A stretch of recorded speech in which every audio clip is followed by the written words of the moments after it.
Bom, e aí partindo para os cimentos endodônticos. A função do cimento endodôntico é preencher reentrâncias ou espaços que a gutapercha, por ter uma seção cônica, uma seção reta circular, não consegue preencher. Então, ao cargo do cimento fica a função de preencher essas irregularidades que a gutapercha não consegue preencher.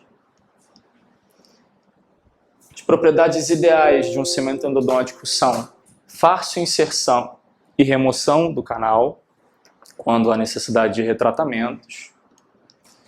Tem que ter um bom tempo de trabalho. Tem um cimento chamado Pulp Canal Sealer. O Pulp Canal Sealer é um cimento à base de óxido de zinco e eugenol, tá? É um cimento muito bom, trabalhei com ele durante muito tempo. Caro demais, esse detalhe é importante. Caro demais. E o cimento, que é um cimento de Rickert, né? O cimento Pulp Canal Sealer é um cimento de Rickert. Ele tinha um tempo de presa de trabalho assim pouquíssimo. E aí venderam o Pulp Canal Sealer EWT, de tempo de trabalho estendido, que é muito pouco também. Então você tinha que correr para obturar. Isso não é uma característica ideal de um cimento obturador, né? Você tem que, um cimento endodôntico, você tem que ter um tempo de trabalho para fazer a sua obturação com calma. Se você tem um tempo de trabalho muito curto, o cimento já começa a tomar presa e você talvez tenha que manipular uma nova porção de cimento para continuar obturando o canal. Então, um bom tempo de trabalho é uma característica muito importante de um cimento endodôntico. Ele tem de efetivamente fazer um selamento tridimensional do sistema de canais radiculares. A gente sabe que isso é praticamente impossível, não porque o cimento é ruim, e sim porque a gente não toca todas as paredes quando instrumenta o canal.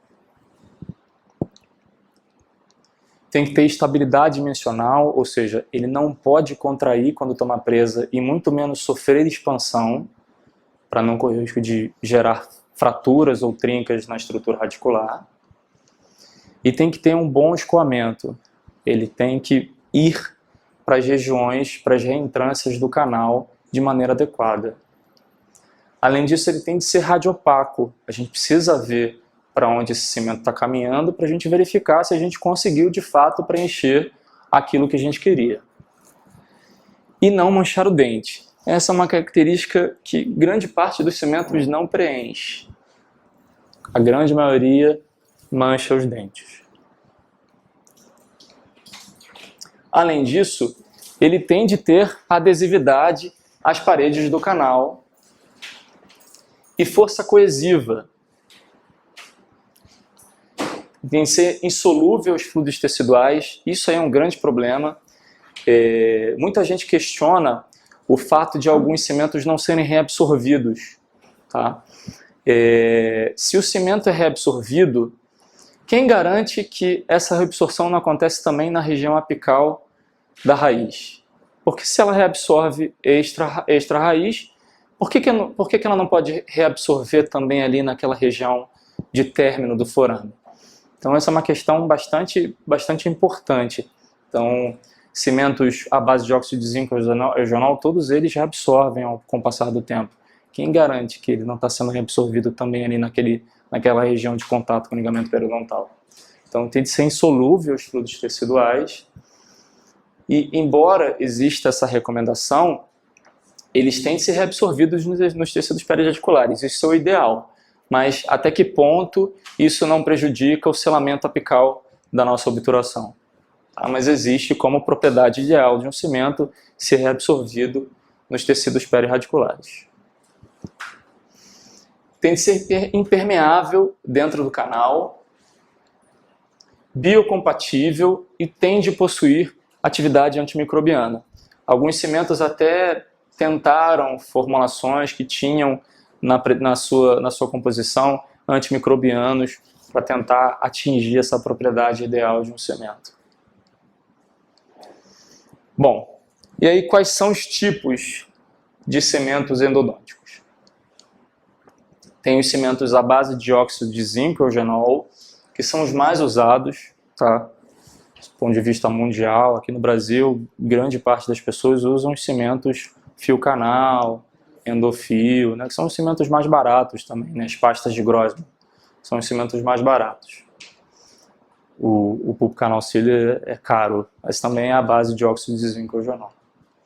Tem os cimentos resinosos, que são os cimentos muito interessantes, tá, que apresentam baixa solubilidade, embora não sejam absorvidos nos tecidos perirradiculares. Alguns deles, né? O H+, por exemplo, é um cimento resinoso, ele não é absorvido dos tecidos perirradiculares, nos tecidos perirradiculares. Tem os cimentos à base de ionômero de vidro, à base de hidróxido de cálcio, que são cimentos muito ruinzinhos. Tá? Tem alta solubilidade, acompanham aí a questão do hidróxido de cálcio de ser solúvel. Tem um cimento endodôntico bastante interessante, mas não foi muito à frente, que é o Gutaflow. Vou falar um pouquinho mais para frente sobre ele. Bom, então a gente vai começar a falar sobre os cimentos à base de óxido de zinco e eugenol. Como eu já falei, são os cimentos mais usados no mundo inteiro e aqui no Brasil, idem. Tá? Ele é composto por uma reação ácido-base. Em sua composição existe o eugenol e o óxido de zinco. E o eugenol tem efeito anestésico, anti-inflamatório em baixa dose. Então, você pode usar o eugenol em alguns casos. Muitas pessoas usam o eugenol, inclusive, para pacientes que estão com pulpites, né? Pacientes que fizeram remoção de tecido cariado, expuseram polpa, o dentista não quer fazer o acesso e pulpectomia, ele põe lá uma bolinha com eugenol para diminuir e ter aproveitar essa capacidade anti-inflamatória do eugenol.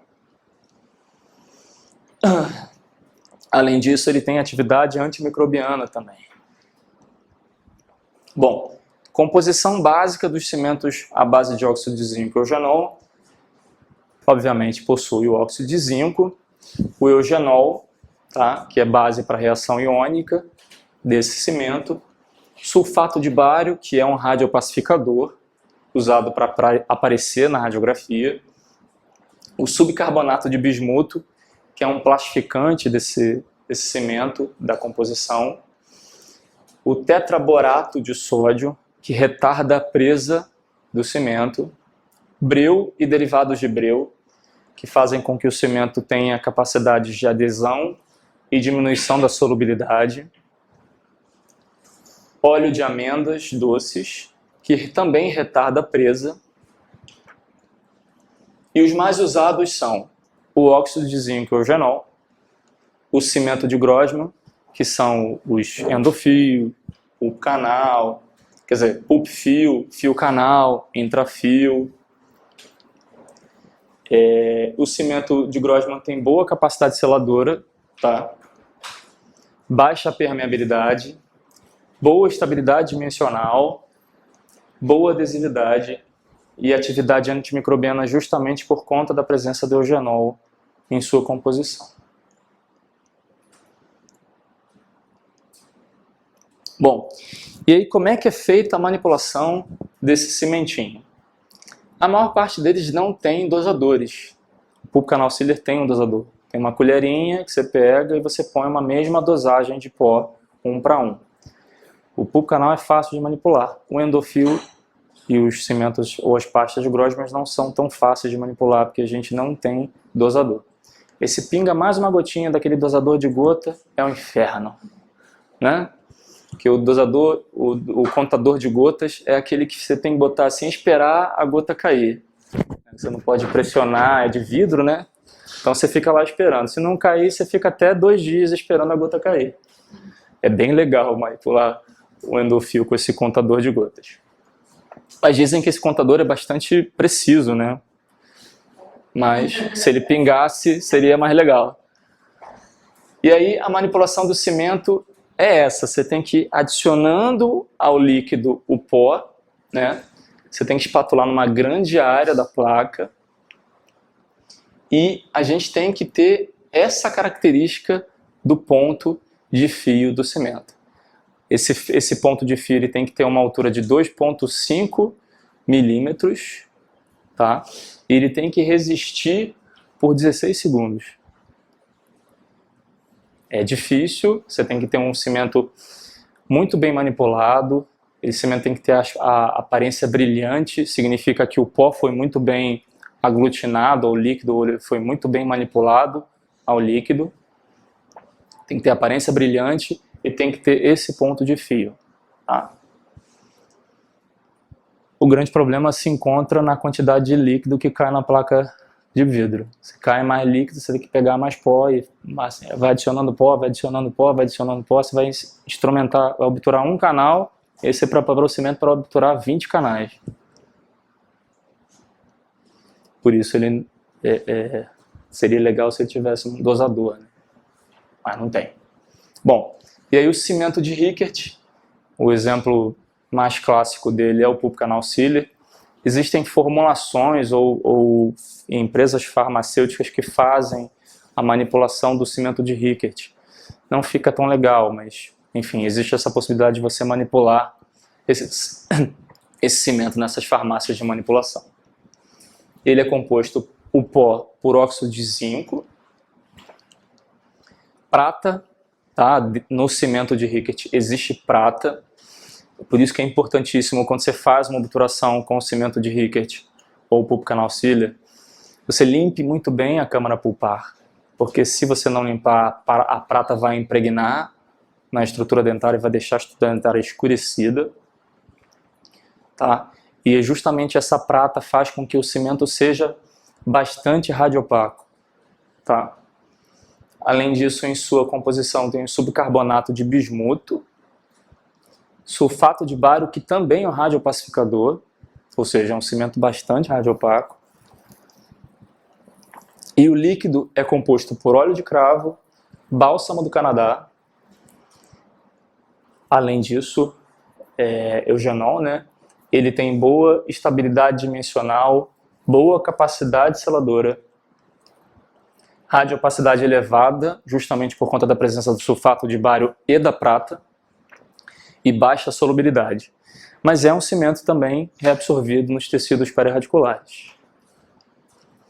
Tem atividade antimicrobiana satisfatória e a apresentação comercial do pulp canal sealer é essa aí. Esse é o EWT, tá vendo? Standing Working Time. É nada. Em 2 minutos esse negócio começa a tomar presa. Vai começar a obturar um canal, o cimento já está tomando presa. É uma dificuldade trabalhar com ele. Trabalhei durante muito tempo, mas acabei substituindo ele por outro tipo de cimento. Mas a apresentação comercial do pulp canal sealer é isso aí. Esse cimento custa, sei lá, R$400, R$500, algo do tipo. Dura bastante, tá? Se você dividir por quantos canais você consegue fazer, de repente vale até a pena, mas existem outros cimentos mais. Selecionado. Não vamos usar quando tiver canais néctares, com lesão, aí a gente utiliza. Me que dava essa selecionada. Eu não botava tipo fabril, só aqueles bem feios. Eu fiz a minha especialização na UERJ, né? Eu me formei na UERJ, fiz minha especialização na UERJ. E na UERJ, eles exigiam que a gente comprasse o pulp canal sealer. Na época, foi em 2005. Eles exigiam, 2005 não, 2007. Eles exigiam que a gente comprasse o pulp canal sealer. Aí todo mundo comprou. Cada um tinha o seu. E aí foi o único momento que eu contei quantos canais eu tinha obturado com o pulp canal sealer. Eu fechei, não foram nem canais, né? Foram dentes. Eu fechei na minha especialização 60 dentes. É dente pra caramba com pulp canal, né? E ainda sobrou pulp canal. Ainda usei no meu consultório durante algum tempo. Então, obtura muito dente, tá? Mas é caro. Se você dividir o preço do material pela quantidade de dentes que você obtura, você vai pagar centavos por cada obturação, entendeu? Fica bonito? Fica bonito porque ele é bem radiopaco, né? Então, mas tem esse grande problema de ter presa muito rápida, início de presa muito rápido, porque o tempo de trabalho é curtíssimo. Bom, aí tem o endometazone, que é uma daquelas tentativas de fazer com que o cimento seja medicamento também. O pó é composto de dexametasona, acetato de hidrocortisona e paraformaldeído, e o líquido é o próprio eugenol. Qual é a capacidade, qual é a questão desse cimento? Ele tem efeito tóxico. Então ele já não cumpre uma das propriedades principais do cimento, que é ser biocompatível. Tá? Mas a apresentação dele é essa aqui. Ele ainda é vendido, tá? É feito por essa empresa Septodonte. Há algum tempo atrás estava em falta no mercado nacional, mas parece que já voltaram a vender, mas não é um cimento que eu indicaria fosse usado porque tem efeito tóxico. Bom, e aí tem outros tipos de cimento também. Tem o Tublicil, que é uma pasta-pasta, tá? Base e catalisador, e é composto por resinas oleosas, resina polimerizada e anidalina. Tá? É um sistema pasta-pasta, Tublicil da Cybron Endo. Então você mistura quantidades iguais, idênticas desse cimento para obturar. Tá? Ainda dentro dos cimentos à base de óxido de zinco e eugenol, tem esse cimento de Watt. Eu não encontrei nenhuma referência, nenhuma imagem desse cimento. Não sei nem se ele ainda é vendido. Então, ele existe, ou já existiu. Então, é bom que vocês saibam que esse cimento de Watt também é um cimento à base de óxido de zinco e eugenol. Tá? Mas eu não saberia dizer para você quais são as propriedades desse cimento, só sei que ele é um cimento de óxido de zinco e eugenol. A cloropercha, que foi preconizada por Cohen, que é a gutapercha mais o clorofórmio. O grande problema dessa associação do clorofórmio, que é extremamente volátil, com a gutapercha, é que a gutapercha, depois da volatilização do clorofórmio, sofre grande contração. Tá? E aí ficam espaços vazios na massa obturadora. Não é interessante a gente usar isso. A ideia era até interessante, né? Porque você pegava uma gutapercha plastificada quimicamente, e essa gutapercha plastificada quimicamente talvez preenchesse melhor os canais. Só que o clorofórmio volatilizava, e aí ao invés de preencher os canais, ficavam vários buracos na massa obturadora.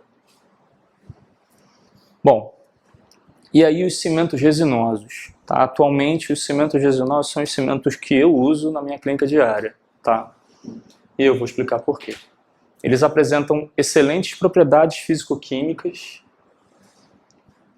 têm boa estabilidade dimensional, não sofrem contração, não sofrem expansão, ou quando sofre é muito pequena, possuem capacidade de adesividade, têm boa radiopacidade em grande parte das suas composições, baixa solubilidade, e de fato tem baixa solubilidade. No caso do H+, ele não é reabsorvido nos tecidos perirradiculares. Então, se você extravasa uma quantidade muito grande de H+ para a região perirradicular, o H+ vai ficar lá para o resto da vida do paciente. Tá? Talvez isso seja um benefício porque evita a percolação na região apical.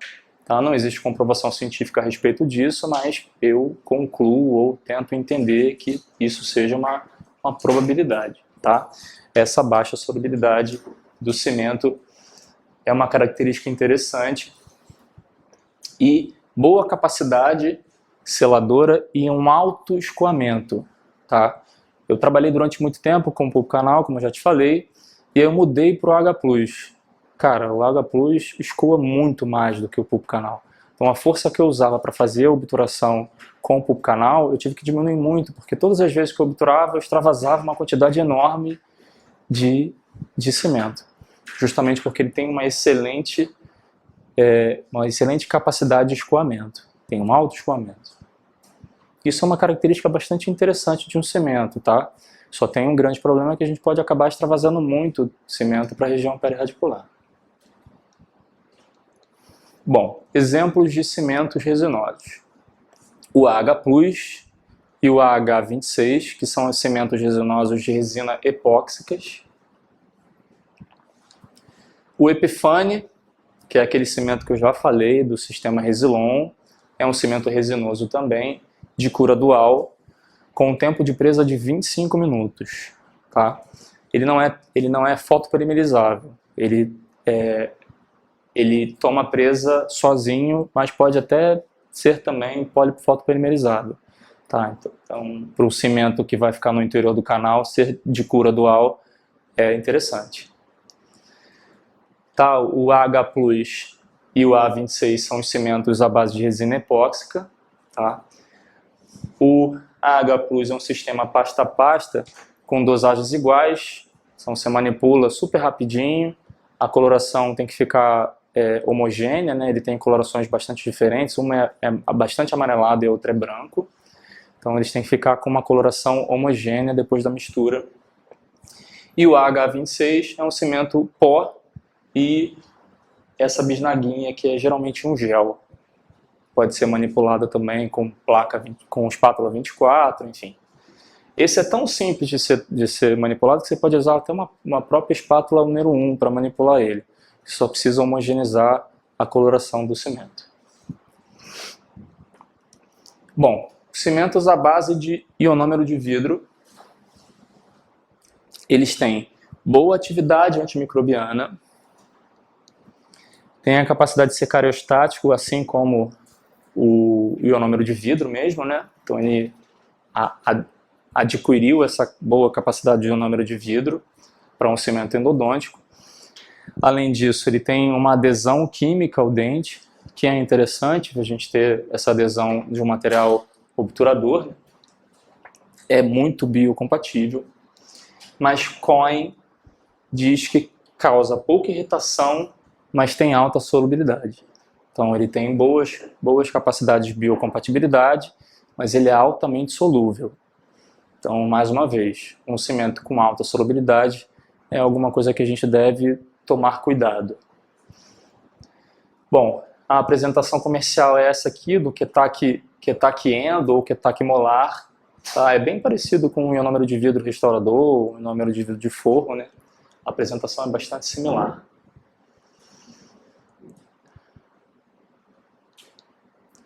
E aí tem os cimentos à base de silicone também. Tem o Ecosil Automix,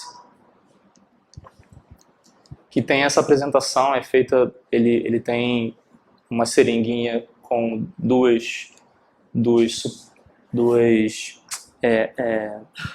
uma seringa com duas bisnaguinhas juntas, né? E uma ponta misturadora. Essa ponta misturadora tem uma ponta aplicadora bem fininha que é jogada no interior do canal, então você preenche o canal com esse cimento usando essa própria seringa e essa ponta automisturadora. É um cimento à base de silicone.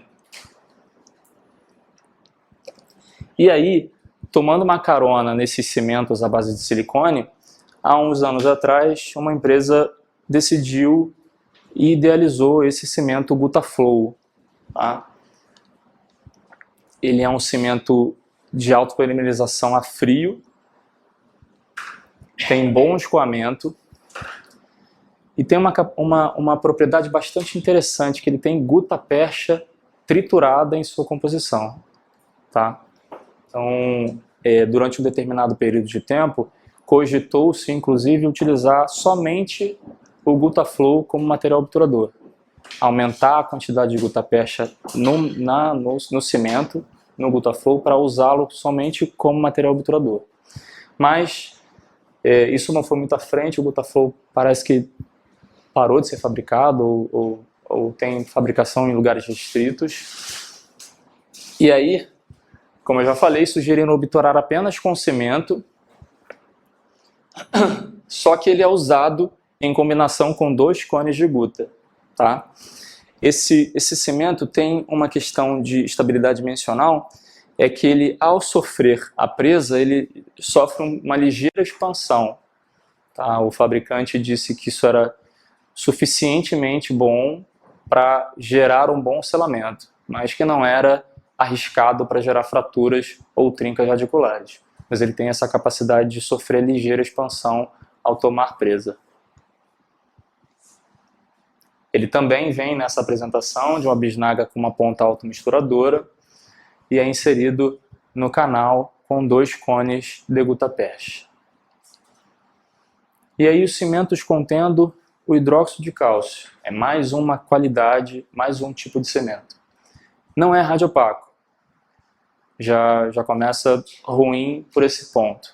Ele não tem radiopacidade, a gente não consegue verificar exatamente aonde foi o cimento, ou tem radiopacidade muito baixa. Tem pouco escoamento e baixa viscosidade, ou melhor, e alta viscosidade. Permeável e solubilizado com o tempo. Só a característica boa. E aí Cohen chega à conclusão de que eles não são indicados por não terem efeito terapêutico. Tem alta solubilização e cria buracos por conta dessa solubilização na massa obturadora. Melhor, são indicados por terem efeito terapêutico, por conta da presença do hidróxido de cálcio, tá? Esquece o não ali, gente. Eles são indicados por terem efeito terapêutico, mas tem alta solubilização, que é ruim para essa característica do cimento à base de hidróxido de cálcio. Então, existem essas formas de apresentação, uma pasta a pasta, chamado Silapex, e o Sealer 26.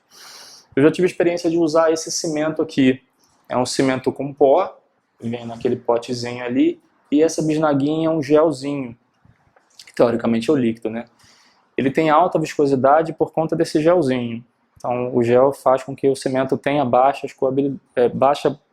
capacidade de escoamento. E esse gel é uma dificuldade, com o passar do tempo, depois de pouco tempo aberto, ele começa a entupir. Então você não consegue tirar o gel dali de dentro.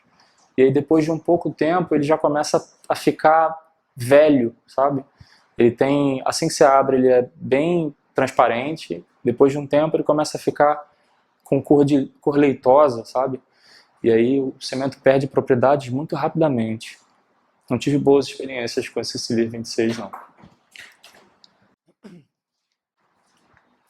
Bom, alguns outros materiais indicados ou empregados na obturação. Pasta LC, fabricada ou idealizada aqui no país, que é uma pasta de hidróxido de cálcio com um veículo oleoso, tá? O óleo de oliva purificado. Durante um período, assim que esse produto foi lançado, eles sugeriram obturar canais com essa pasta LC. Não é, de fato, muito adequado que isso seja feito, mas sugeriram, durante um determinado tempo, utilizar essa pasta para obturar 100% do canal. O pó é composto de hidróxido de cálcio, em 65,6% da sua composição, carbonato de bismuto, colofônia, e o líquido é o óleo de oliva purificado. A gente já falou bastante sobre ele no dia de hoje aqui. Bom, tem boa radiopacidade, boa fluidez, adesividade e escoamento. E tem baixa solubilidade, justamente por conta da presença no líquido do óleo de oliva. Então, essa baixa solubilidade se dá justamente por conta dessa capacidade, dessa baixa hidrossolubilidade do óleo de oliva. E tem bom comportamento biológico, tem um hidróxido de cálcio na sua composição. É indicado atualmente para ser utilizado em perfurações, obturação em risogênese incompleta e também em tampão apical. A gente já falou isso na aula de risogênese incompleta e apsificação e apsigênese.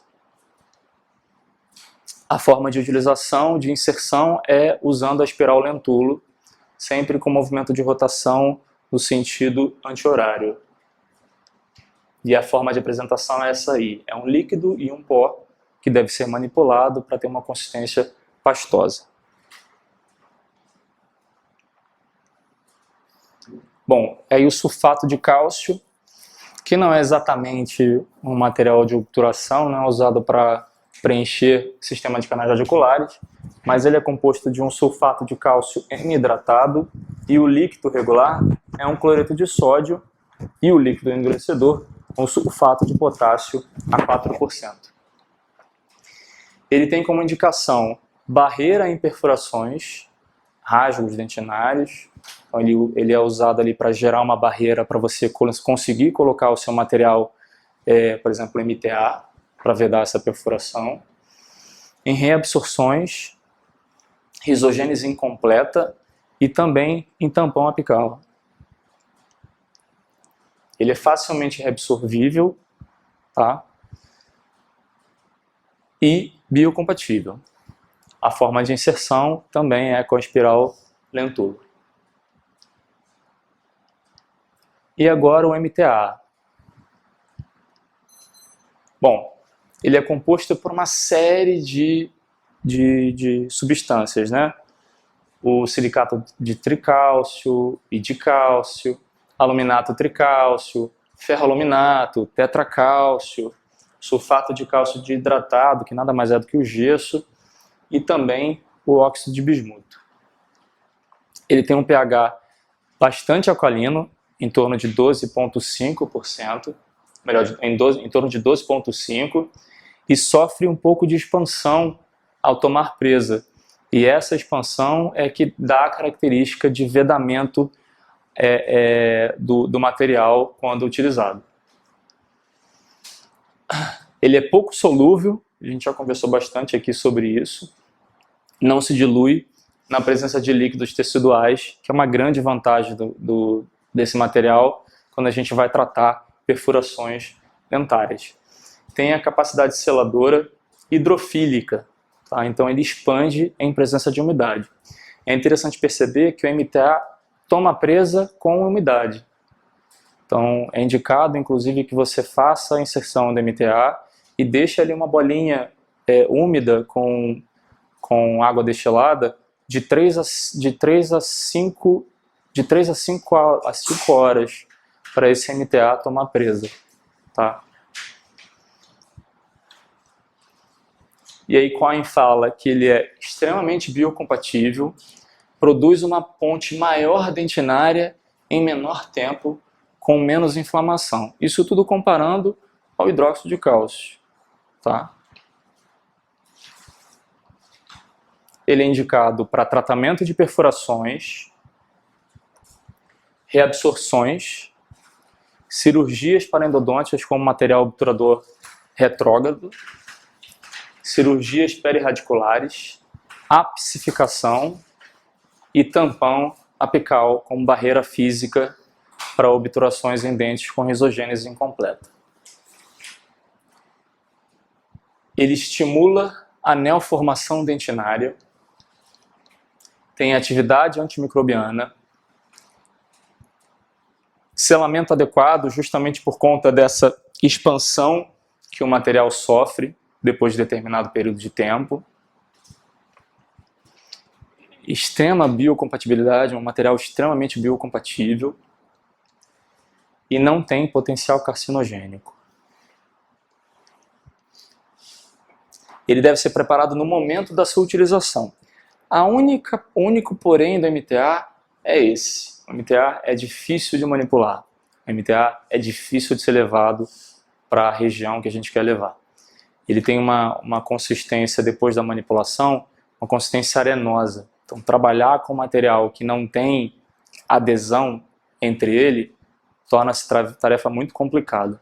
Então, as empresas, a Angelus, que é a empresa que fabrica o MTA Angelus aqui no Brasil, ela está tentando desenvolver um material à base de MTA também, ou um MTA, mas que tenha consistência, que você consiga, por exemplo, formar bolinhas do MTA. E aí isso facilita que você leve o material para onde você quiser. Ele perde essa consistência arenosa. A empresa está trabalhando nessa condição de ter um material de maior facilidade de utilização.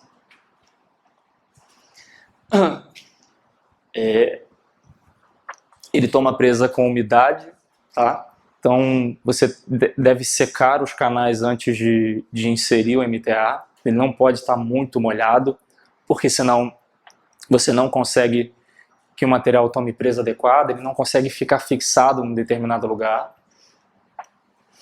E aí, para você terminar a presa desse MTA, uma bolinha umedecida, preferencialmente com água destilada, deve ser mantida no local de 3 a 4 horas. Isso faz com que o material tome presa por si só. E aí você me pergunta assim, por que você botou essa embalagem do cimento Votoran aí? Porque isso aqui é o cimento de Portland. E o MTA é o cimento de Portland.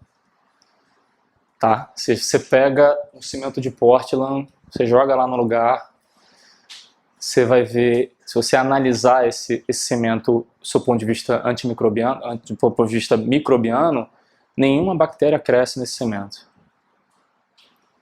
A composição do MTA é idêntica à composição desse cimento aí. Esse cimento é um cimento hidráulico. Tá? Então, é engraçado, né? Mas existem trabalhos publicados que usam esse cimento para vedar perfurações. E dá tão certo quanto. A diferença do cimento MTA da Angelus ou MTA da Dentsply, seja lá o que for, para esse cimento aí, é que o processo de fabricação é feito de maneira purificada. Tá? Então, dizem que esse cimento tem arsênio, então isso pode ser prejudicial e tóxico para o organismo, e de fato ele tem arsênio. Então, não usem isso nos pacientes de vocês. Tá? Gastem um pouco mais de dinheiro, gastem a conta total de vocês para comprar o MTA, mas não usem esse cimento não. Mas a composição química é idêntica.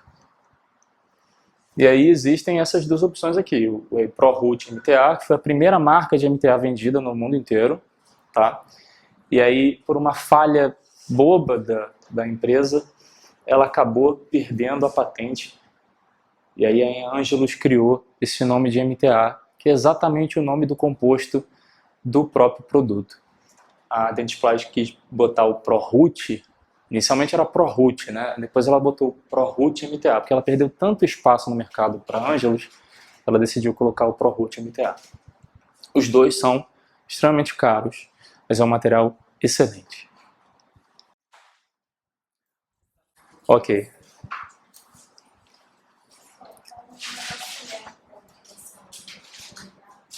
Não, o cimento MTA, boa pergunta sua.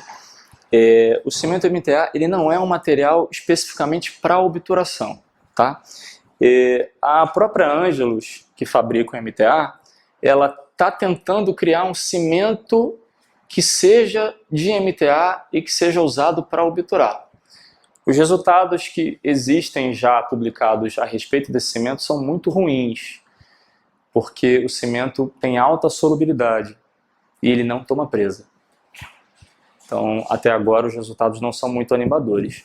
Mas a empresa continua trabalhando na possibilidade de fazer um cimento de MTA. Se eles conseguirem fazer isso, que o cimento tome presa, que tenha boas características mecânicas e químicas, vai ser um cimento muito bom. Tá? Pois é, esse cimento não toma presa. Você deixa o cimento ali, mesmo em contato com a umidade, ele não toma presa. Entendeu? Uma semana depois você vai apertar o cimento tá mole ainda. Não toma presa.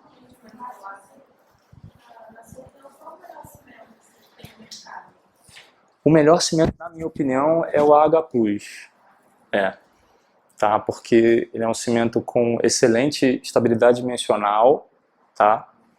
Excelente escoamento, e é um cimento resinoso, então eu gosto muito. E se você pesquisar no PubMed, algum tipo de site de pesquisa de artigos científicos, você vai ver que praticamente o AH Plus é meio que um padrão ouro de material obturador atualmente. Assim como a gutapest é o padrão ouro, o MTA se tornou o padrão ouro para material de vedar perfuração. O AH Plus é meio que um padrão ouro de material de obturação atualmente. Então,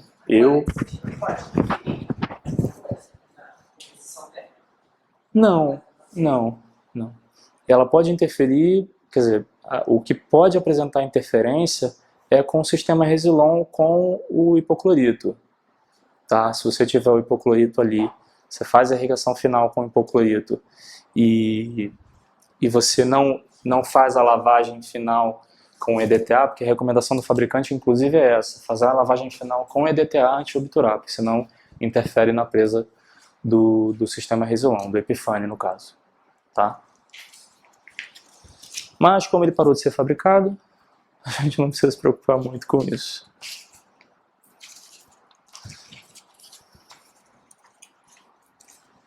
Mas o H+ é um excelente cimento, tá?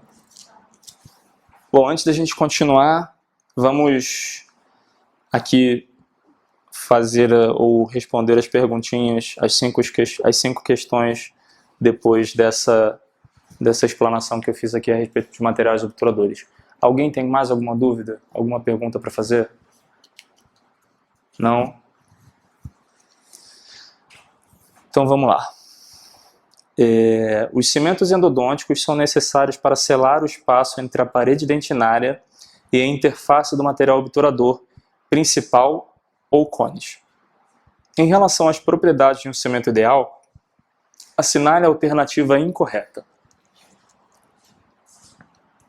E aí, o que vocês acham? Letra A. Deve exibir tempo de presa longo. Letra B. Deve sofrer contração ao tomar presa.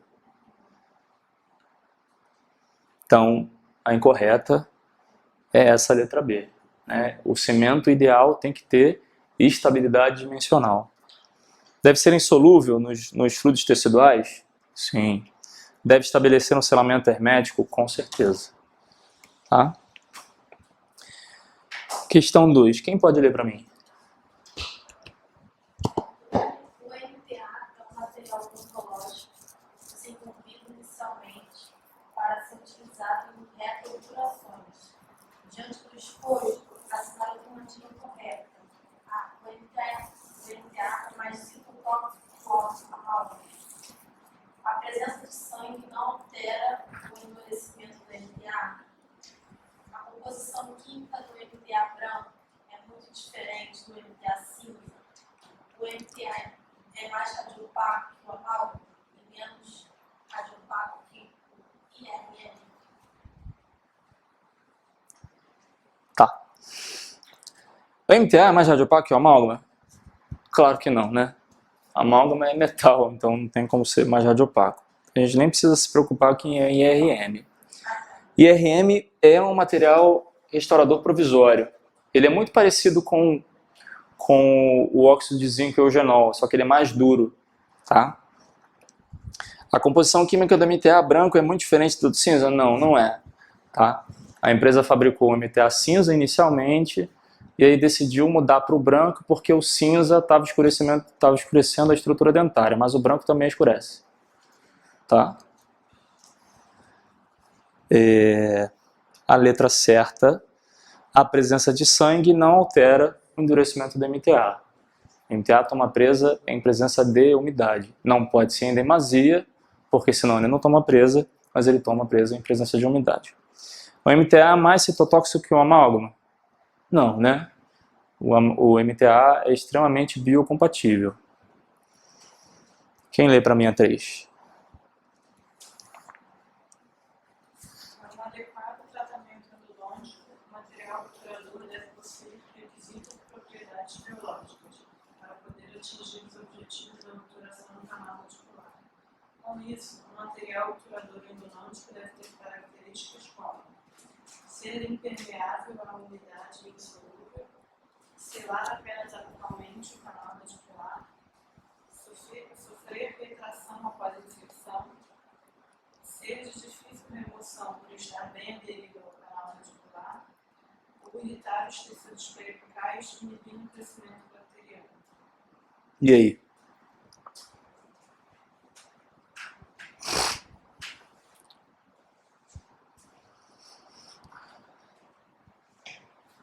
Letra A. Tá? Ser impermeável à umidade e insolúvel. Número 4. leia o trecho abaixo e, em seguida, assinale a alternativa que preenche correta e respectivamente as lacunas.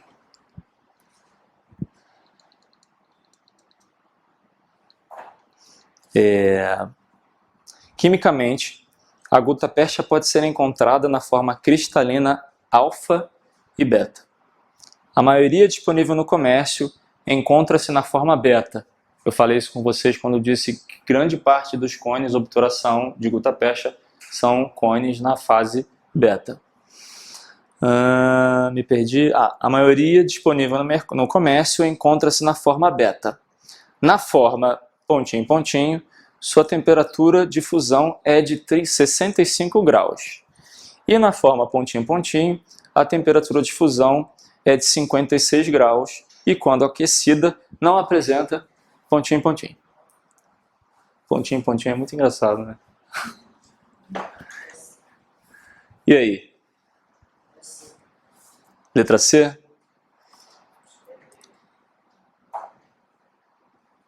Letra C.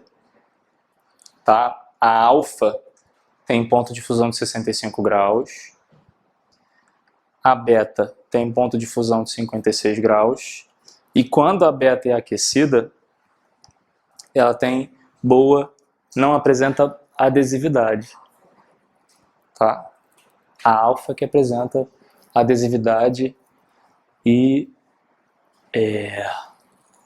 Caramba, me fugiu a palavra. Fugiu a palavra. Adesividade...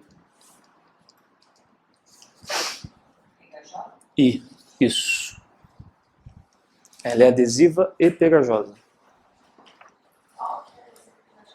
A alfa quando é aquecida.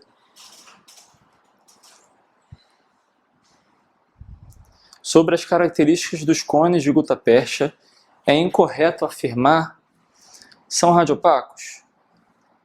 São, não são? Tem estabilidade dimensional?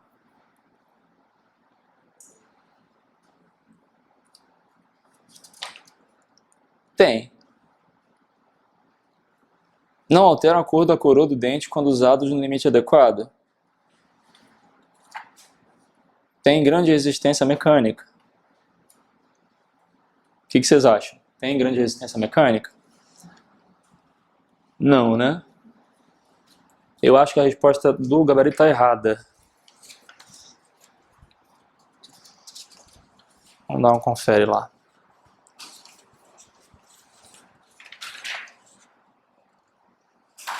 Não.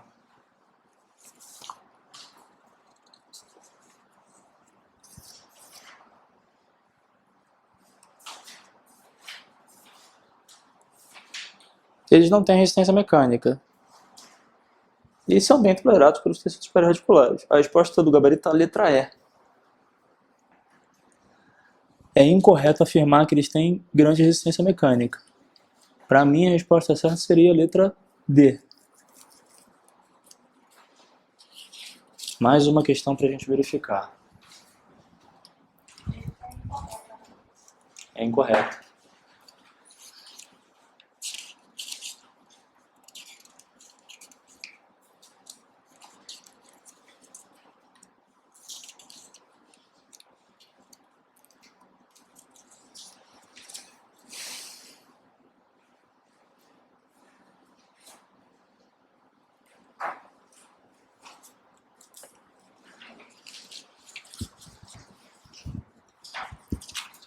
Vamos verificar também essa questão. Mais alguma dúvida?